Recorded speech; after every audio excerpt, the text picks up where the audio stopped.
Bonjour à tous!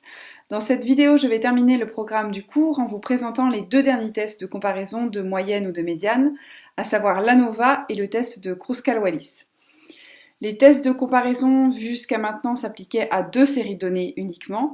Ceux que je vais présenter aujourd'hui peuvent s'appliquer à trois séries de données ou plus. Ces deux tests, ANOVA et test de Kruskal-Wallis, sont appliqués lorsqu'on a des données quantitatives, qu'on cherche à savoir s'il y a une différence entre les variables étudiées, et qu'on a 3 ou plus séries de données. Ensuite, en utilisant des tests déjà vus précédemment, normalisé de Shapiro-Wilk et test de Bartlett, on décidera lequel des deux tests est le plus adapté en fonction de si on a des lois normales de même variance ou non. Supposons tout d'abord que nous sommes dans le cas où les trois variables étudiées suivent une loi normale et qu'elles ont même variance. On va alors appliquer l'ANOVA. Son but est de vérifier si ces trois variables, donc à chaque fois je dirais 3, mais ça peut être plus, son but est de vérifier si les trois variables ont la même moyenne. Les données seront donc sous la forme suivante, on aura trois séries de données d'effectifs respectifs N1, N2, N3, on appellera N l'effectif total, et on notera de cette façon les moyennes et les variances d'échantillons respectives. L'hypothèse nulle est que les trois moyennes sont égales. Et l'hypothèse alternative, attention, le contraire de les trois sont égales, ce n'est pas que M1 est différent de M2 et différent de M3, mais c'est simplement qu'il y a au moins une des moyennes qui diffère des autres. La formule à regarder sur les données est la suivante. Vous voyez qu'elle fait intervenir la différence entre les moyennes d'échantillons et ce qu'on a X bar, ce qu'on a appelé, c'est la moyenne sur l'ensemble de toutes les données. Donc on a sommé les données des trois échantillons, on a divisé par l'effectif total n et c'est ça qui nous donne x bar. Donc on va comparer les x1 bar avec x bar avec x bar, etc. en multipliant par ces coefficients-là. Et on va comparer cette grandeur observée sur nos données à un seuil critique qui va être le quantile d'ordre 1-alpha de la loi de Fisher à k-1 et n-k degrés de liberté. Alors k, c'est ici le nombre de séries de données. Donc dans mon exemple, 3. Et n, c'est l'effectif total de toutes les données mises ensemble.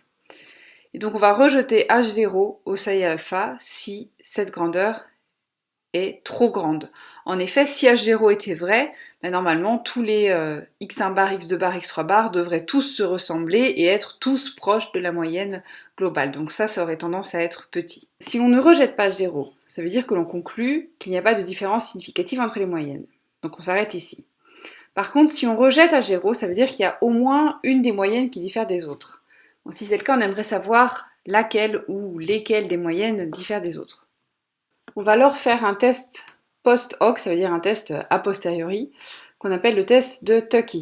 Pour chaque couple, donc si on a trois séries de données, c'est-à-dire pour le couple 1 et 2, pour le couple 1 et 3 et le couple 2 et 3, on va regarder cette quantité. Alors à chaque fois, on va s'arranger pour mettre en premier la moyenne qui est la moyenne d'échantillon qui est la plus grande. Donc on va regarder cette quantité. Et on va faire, pour chaque couple, un test où l'hypothèse nulle, c'est l'hypothèse que les deux moyennes dans ce couple sont égales.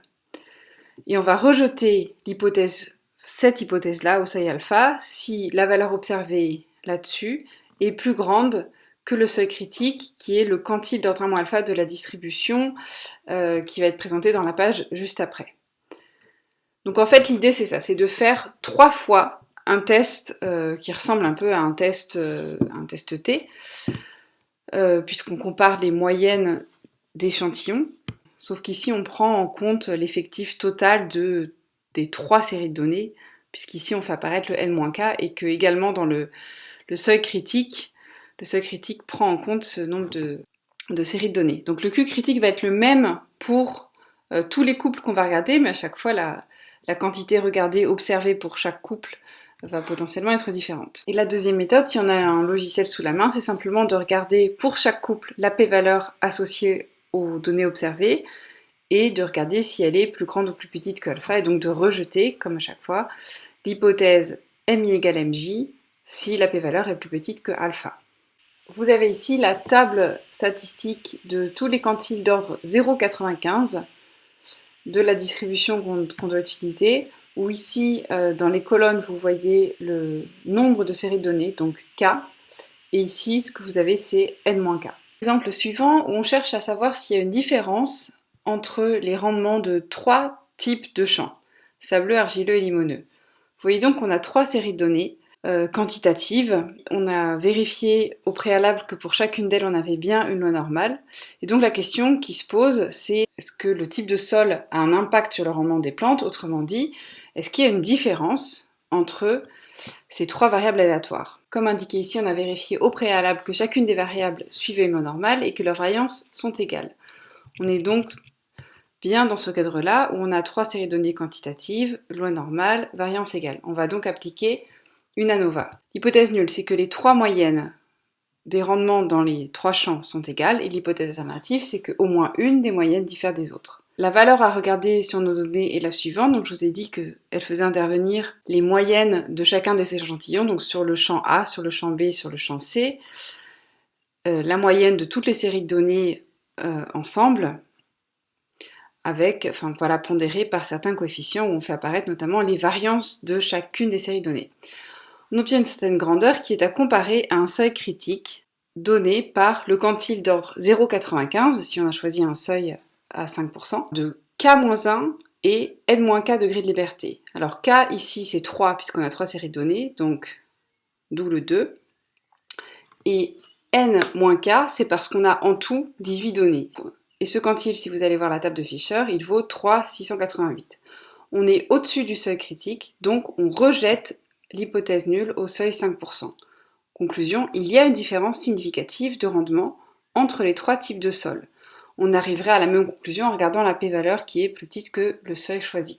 Vous voyez aussi que si nous n'avions pas rejeté à 0, c'est-à-dire qu'on aurait conclu à l'égalité des 3 moyennes, l'étude s'arrêterait ici. Or, comme on a conclu qu'il y a une différence significative, on aimerait savoir quel rendement diffère des deux autres. On va donc effectuer en complément le test de Tukey pour chaque couple AB, BC, AC. Pour chaque test que l'on va faire, le seuil critique va être le même. C'est le quantile d'ordre 1 alpha, donc 0,95, de la distribution d'errance studentisée à 15 degrés de liberté. Donc ici, on a K égale 3, 15 degrés de liberté, c'est 3,673. Donc pour chacun de ces 3 tests, le seuil critique c'est 3,673. Pour chaque couple, la valeur observée est celle-ci et donc diffère pour chaque couple. On obtient ces 3 valeurs pour chacun des couples et vous voyez que dans un cas, on est amené à ne pas rejeter l'hypothèse d'égalité des moyennes et dans les 2 autres cas, on va le rejeter. Autrement dit, c'est simplement A qui est égal à B, par contre MB différent de MC et MA différent de MC. Ce qui signifie tout simplement que c'est le rendement du champ C qui diffère significativement des 2 autres. Toujours dans le même cas de figure où nous avons 3 ou plus séries de données quantitatives pour lesquelles on se demande s'il y a une différence entre les variables, mais si on est dans le cas où au moins l'une des variables ne suit pas une loi normale ou alors elles suivent toute une loi normale mais les variances ne sont pas égales, on va être amené à faire un test de Kruskal-Wallis qui va répondre à la même question, sauf qu'il va comparer les médianes et non plus les moyennes. Et de même, il y aura un test a posteriori à appliquer dans le cas où on va rejeter l'hypothèse d'égalité des médianes. Comme précédemment, on va appeler n l'effectif total et on va considérer les rangs du premier échantillon parmi les n valeurs des 3 échantillons cumulés. Et également les rangs du deuxième échantillon parmi ces n valeurs, etc. Ce qu'on va appeler T1 par exemple, c'est la somme des rangs associés au premier échantillon. R1, c'est le rang moyen, parce qu'on va faire T1 divisé par N1. Et ce qu'on va appeler T, c'est la somme des sommes des rangs, et puis R, le rang moyen, mais du coup là sur vraiment tout l'échantillon. L'hypothèse nulle, c'est que les 3 médianes sont égales, et l'hypothèse alternative, c'est que au moins une des médianes diffère des autres.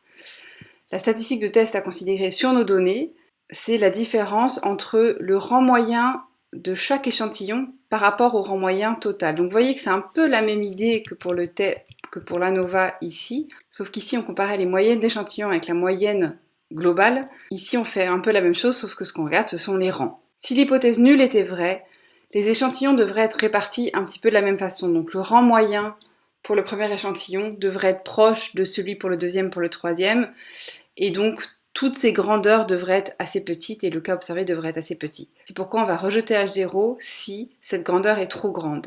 Trop grand pour un test de niveau alpha, c'est plus grand que le quantile d'ordre 1 alpha de la loi du Ki2 à K-1 degré de liberté, où K, c'est le nombre de séries données qu'on a, donc 3 dans mon exemple. Si l'on ne rejette pas H0, c'est-à-dire si l'on conclut qu'il n'y a pas de différence significative entre les médianes, eh bien l'étude est terminée. En revanche, si on rejette H0, ça veut dire qu'on conclut qu'il y a au moins une des médianes qui diffère des autres, donc on aimerait savoir laquelle ou lesquelles. On va par conséquent appliquer un test post-hoc. Le test dans ce cas-là est simplement le test de Wilcoxon qu'on applique à chacun des couples, où je rappelle que le test de Wilcoxon teste si les médianes sont égales. Donc pour chaque couple, on va faire un test pour tester si les médianes sont égales dans ce couple. La seule différence, c'est que si on choisit un seuil alpha, en fait ici on va rejeter l'hypothèse nulle au seuil alpha sur K, où K c'est le nombre de séries données qu'on avait. Donc c'est ce qu'on appelle la corrélation de Monferroni. Dans cet exemple, on cherche à étudier l'impact de la densité de semis sur le rendement des plantes. Donc ce qu'on a, c'est 3 séries de données correspondant au rendement pour différentes densités de semis. On a testé la normalité de chacune des séries de données et on s'est aperçu qu'on ne pouvait pas conclure que le rendement pour le champ C suivait une loi normale. Donc on est amené à faire un test de Kruskal-Wallis, qui va donc comparer les médianes. Si vous vous rappelez, on va avoir besoin des rangs des échantillons. Donc on va devoir ranger toutes ces données par ordre croissant et garder trace desquelles appartiennent au champ A, champ B, champ C, et regarder leur rang. Vous voyez par exemple que la plus petite de toutes les données, c'est ce 13 qui appartient au champ C. La seconde plus petite, c'est 25, etc. C'est pourquoi ici, si je regarde les rangs associés au troisième échantillon, eh bien j'ai 1 pour la donnée 13, ici le 2 est pour la donnée 25, etc. Donc voilà les rangs pour chacun des échantillons. L'hypothèse nulle du test, c'est que les 3 médianes sont égales. L'hypothèse alternative, c'est qu'au moins une diffère des autres. Ce qu'il faut regarder sur nos données, c'est la différence entre les rangs moyens pour chacune des séries de données et le rang total. Donc pour avoir le rang moyen par exemple du champ A, on somme ces 6 données, on somme ces 6 rangs, on divise par 6, ça nous donne 13,5, et le rang total, on a sommé tout cela, divisé par le nombre de données en tout, et ça donne 8,50. On obtient 10,593. Ceci est à comparer au quantile d'ordre 0,95 de la loi du Ki2 à K-1, donc ici 3-1, c'est-à-dire 2 degrés de liberté, qui vaut 5,991. On est plus grand que le seuil critique, donc on rejette H0 au seuil 5%, ce qui signifie qu'il y a une différence significative de rendement entre les 3 densités de semis. Si on a à disposition la p-valeur, qui vaut ici 0,005 sur nos données, on voit qu'elle est plus petite que le seuil alpha qu'on s'est fixé, donc même conclusion, on rejette H0 au seuil 5%. On est ici dans le cas de figure où on rejette H0, c'est-à-dire on sait qu'il y a au moins une des médianes qui diffère des autres. On aimerait savoir laquelle. Pour ce faire, on va appliquer 3 fois le test de Wilcoxon, donc à chacun des couples. Si on veut faire un test de niveau alpha, il faut appliquer ce test de Wilcoxon à un niveau alpha sur 3, puisqu'on a 3 séries de données, donc à un niveau 0,017. Le souci, c'est qu'on n'a pas forcément à disposition les valeurs eucritiques pour ce seuil 0,017, donc je ne vais pas ici pouvoir vous présenter la méthode, ce que j'appelle la méthode 1 à la main. Je vais simplement vous présenter la méthode lorsqu'on a à disposition les p-valeurs. Donc les p-valeurs ici ne vont pas être à comparer à la valeur seuil de 0,05, mais à la valeur 0,017. Et on voit ici qu'il n'y a qu'une p-valeur plus grande que le 0,017, c'est celle qui correspond au couple BC. Autrement dit, seulement pour le couple BC, nous n'allons pas rejeter l'hypothèse nulle d'égalité des médianes, ce qui veut dire que c'est le rendement du champ A qui diffère significativement des deux autres.